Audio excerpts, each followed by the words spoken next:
คือว่าตอนนี้เราก็ได้มาห้องอัดจานใจท่าแขกแม่สบายดี โดยสบายดี ซื้อว่าจังได เฮียงน้อยนายนิยม เฮียงน้อยน่านิยมเพลงอย่างเพลงที่ดังกว่าหมู่เพลงเจ้า หัวเท่า หัวเท่าเนาะโอ้อาจารย์บุญสงฆ์นามสกุลนี่ใดก็เพชรแค่โอ้เอาแข็งแห้งแต่คำมันวิธีเรา ซื้อว่าจังไดเพลง ซื้อเพลงย่องเมียซื้อเจ้าหน้าดา น้องเมีย ย่องย่อง น้องเมีย ซื้อหาย่อง เนาะ พบน้องตอนที่ไอ้มีเมีย เออเพลงเจ้าเด๋ซื้อว่าเท่าไหร่ สีมาอัดผลงานเพลงใหม่ อ่า ขอภาคไอ้น้องทั้งพิเศษทั้งเมืองยมราชเด้อ โอ้ ภาคติดตามช่อง YouTube บ้าวขวัญตาเพชรพุทธชังเลย โอ้ เป็นภาษาลาว โดยก่อนหับชมคลิปฝากกดไลค์กดแชร์และกดติดตามทางช่องเพจและ Facebook หรือช่อง YouTube คำมั่นวิธีลาว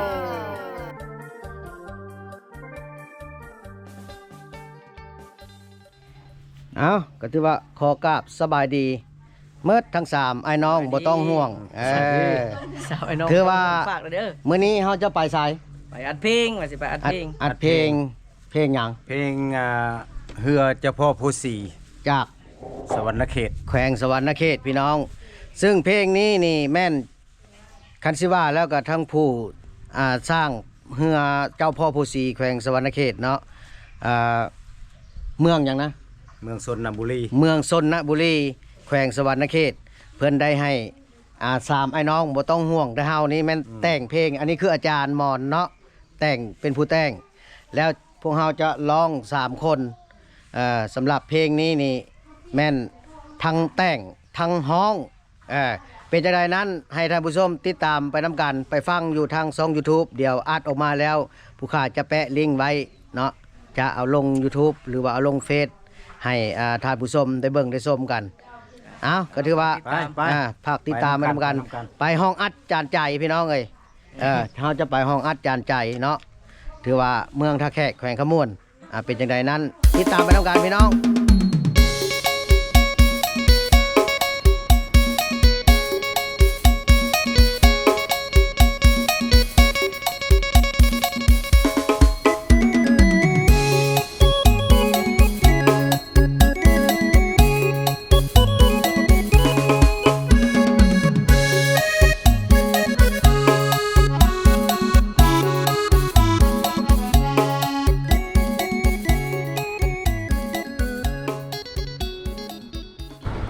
ฮอดทางแว่ลงเฮือน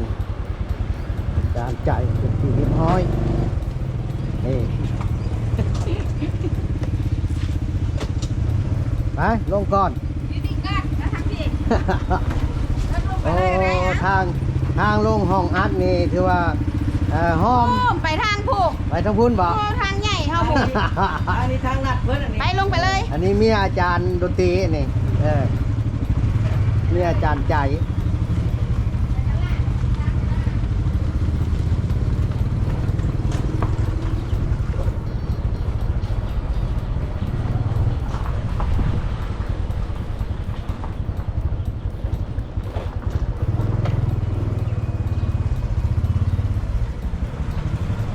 ปกติมาทางพี่แต่อันนี้เรามาทางหลัก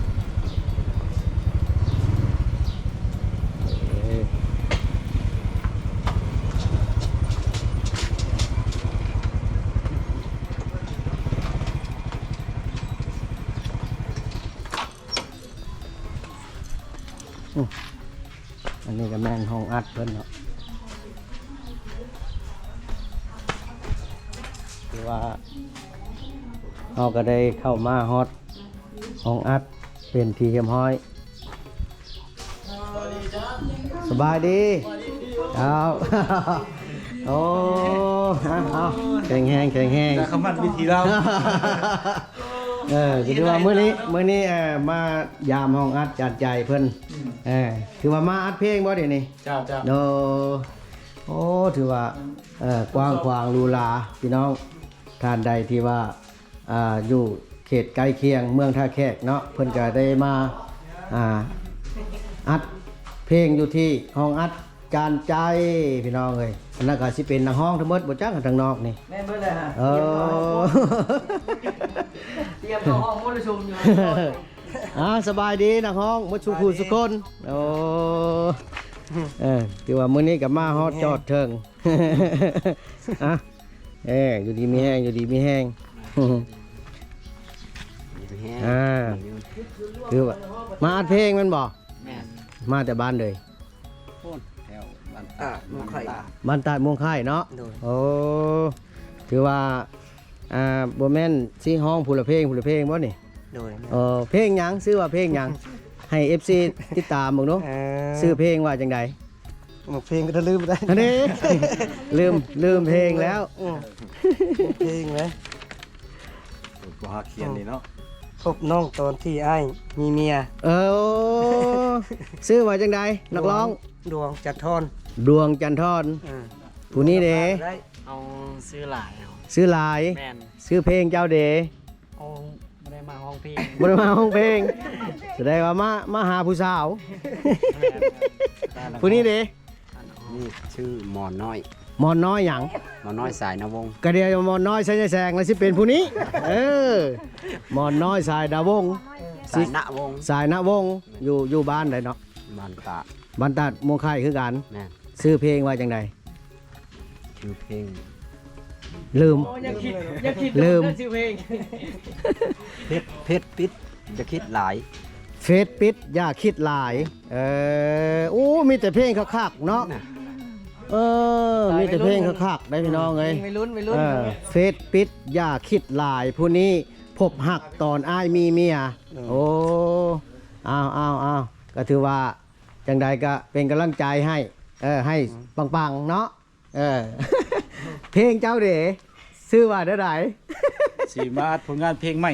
ๆ ขอภาคไอ้น้องทั้งพิเศษทางเมืองยมราชเด้อ ๆโอ้ ภาคติดตามช่อง YouTube บ่าวขวัญตาเพชรพุทธชังเลย โอ้ เป็น บ่าว ภาษาลาว โดย สิมาอัดซิงเกิลใหม่ล่าสุดห้องคู่เดียวกับสาวอ่อนตา โอ้ พูดอุ้ม ผัวมักเบียร์เมียมักไพ่ เน่ผัวมักเบียร์เมียมักไผ่มักไปคนละทางย่ามันยาวกัน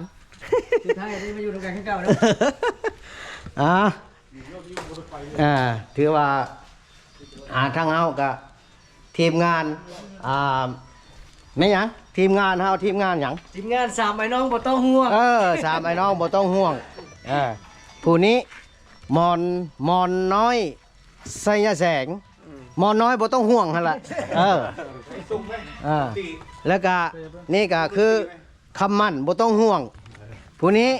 กีตาร์บ่ต้องห่วง เดี๋ยวมีแต่บ่ให้ไผห่วงหมดปกตินี่3ไอ้น้องหนูห่วง แต่อันนี้3ไอ้น้องบ่ต้องห่วง เอาก็จังใดก็จังไหนเข้าห้องอัดพี่น้องนี่อันนี้จานใจถ้าท่านใดที่ยังบ่ทันฮู้เนาะนี่ชื่อว่าโสมหน้าล่อๆอายุเพิ่นก็จักปีแล้วก็เดี๋ยวนี้60พี่น้องป้าโตอายุ60ปียังหล่ออยู่นี่ป้าโตก็ถือว่าฝากเนาะห้องอัดจานใจเด้อท่านใดอยากมาอัดเพลงคือว่าตอนนี้ทางนักห้องหมอนน้อยเสียแสงกำลังฝึกเข้าดนตรี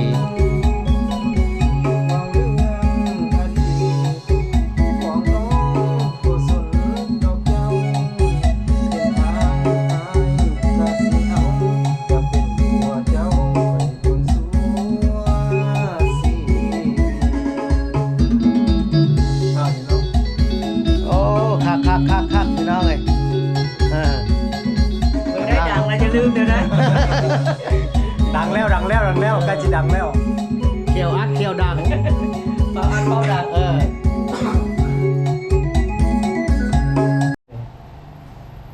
พี่น้องถือว่าตอนนี้เนาะ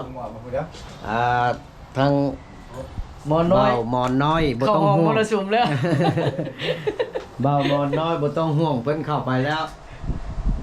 เตรียมโคตร ถือว่าเตรียมเพลงไม่หยังเพลงเพิ่นกิน จักเพลงอย่างละ เมียเขาเฮามัก เมียเขาเฮามัก ถือว่าเมียเขาเฮามักเนาะถือว่าเพลงใหม่ปี2025พี่น้องเอ้ย มียังหา สิเข้าปี2026เนาะถือว่าตอนนี้เฮาก็ได้อยู่ห้องอัดจานใจเมืองท่าแขกแขวงกระม่วนแล้วเฮาก็ได้มาอัดเป็นครั้งที่2เนาะตอนนั้นเฮาจะมาอัดเพลง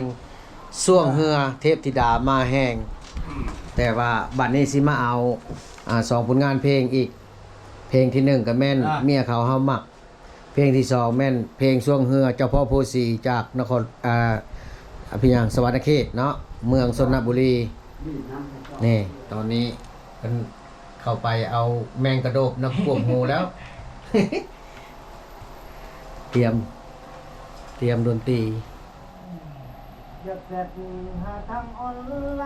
น์ก็ยานพ่อน้องนั้นเห็นสาใจของอายอยากไปกอดทั้งคืนทั้งเว้นคันว่าบ่ยานคนเห็นสาใจอยากไปสู่มือบ่แม่นเว้าคืออ้ายนี้บ่เคยเว้าหยอกอ้ายบ่เคยหลอก ก็ถือว่า บ่เคย ตอนนี้เฮาก็ได้ ผู้ใด เข้าห้องมรสุมเป็นอันแล้วพี่น้องเอ้ยถือว่า2ผลงานเพลงมื้อนี้อยู่ที่ห้องอัดจานใจเจ้าเด้มาหยัง โอ้บ่าวชวน มาอัดเพลง บ่าวชวนคนดังบ่จ๊ะไม่เด้ร้องคู่กับผู้หญิง ชื่อว่าจังไดเพลง ซื้อเพลงย่องเมียซื้อเจ้าน่ะดา น้องเมีย ย่อง น้องเมีย ซื้อย่อง สาใจของอายอยากไปกอดทั้งคืนทั้งเว้น วันสิชมพู คันว่าบ่ยานคนเห็นสาใจอยากไปสู่มือ ติดตามเลยนะคำมัน บ่แม่นเว้าคือ คำมัน อ้ายนี้บ่เคยเว้าหยอก คุณอยู่วะ อ้ายบ่เคยหลอก ติดตามแล้วก็ฝากผลงานเพลงเพิ่นเลยน้องเมีย ย่องเมีย โอ้คือว่าเพิ่นเอาเซินแซบตุ๊มึงนู้ฮะผู้เพิ่นกำลังกินข้าวง่ายได้พี่น้องเอ้ยที่ว่าเพิ่นได้มา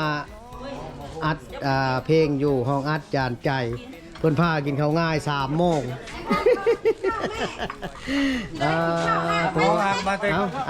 เอาเลยทุก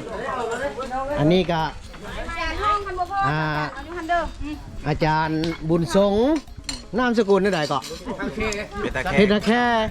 ผู้นี้เด้ชื่อจังใด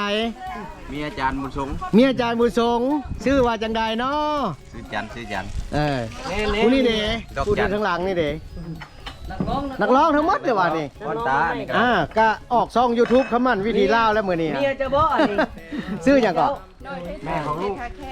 น้อยเพชรท่าแค่โอ้มีแต่นามสกุลเพชรท่าแค่ เห็นมื้อนั้นพอบ่แม่นผู้นี้นะ คือว่ามื้อนี้อันนี้ก็แม่นเพิ่นมาอัดเพลงคือกันแน่ชื่อเพลงว่าจังไดก็ลืมล่ะ ผัวมักเบียร์เมียมักย่อง ผัวมักเบียร์เมียมักย้องเอาขอบใจถือว่าเฮาเป็นถือว่าแล้วเท่าเนาะถือว่าเฮาอัดแล้วถือว่าตอนนี้ทั้งนักห้องเสียงดีเสียงอมตะทุกท่านเนาะที่ว่าเพิ่นได้มาอัดเสียงอยู่ที่ห้องอัดจานใจท่าแค่สบายดีไอ้ซื้อว่าจังได โกนสายน้ำเซ โกนสายน้ำเซซื้อเพลงเจ้าว่าจังไดซื้อหัวภูหักสาวผู้เพลงที่ดังที่สุดในเพลงก่อนในซองของเจ้านี่มีเพลงอย่าง คอยน้องอยู่ล่าง คอยน้องอยู่ลาวโกนสายน้ำเซเนาะฝากติดตามพี่น้อง ให้ถึกเล็ก ผู้นี้ยังบ่ได้ถามสบายดี สบายดี ซื้อว่าจังได เฮียงน้อยนายนิยม เฮียงน้อยน่านิยมเพลงอย่างเพลงที่ดังกว่าหมู่เพลงเจ้า หัวเท่า หัวเท่าเนาะโอ้ เป็นผมว่าเท่าสามเฮาที่เท่ากว่าเฮาอีกคนผม ตอนนี้เพิ่นกำลังรับประทานอาหารบ่าย มาพบกับอาจารย์บุญส่งนี่เพชรแค่นี่ คือว่าเพิ่นก็ จานสุวรรณ จาน น้อย จานสุวรรณบ้านหยังก็บ้านดอนดูโอ้อันนี้ก็มาแต่บ้านตาดม่วงไข่ผู้นี้กับบ้านตาดม่วงไข่คือกันผู้นี้อีกบ้านตาดม่วงไข่คือกันนะพูดนะกับมานำกันหัวหน้าทีมงานน่ะนะโอ้คือว่า เอ้ยยังว่าหมอมันหมอนี่ค่ะ โทรศัพท์มันบ่มีเสียง เพิ่นก็ได้พากันกินข้าวกินน้ำเนาะก่อนบ่าย ค่อยกับมันอยู่มันไปมันมา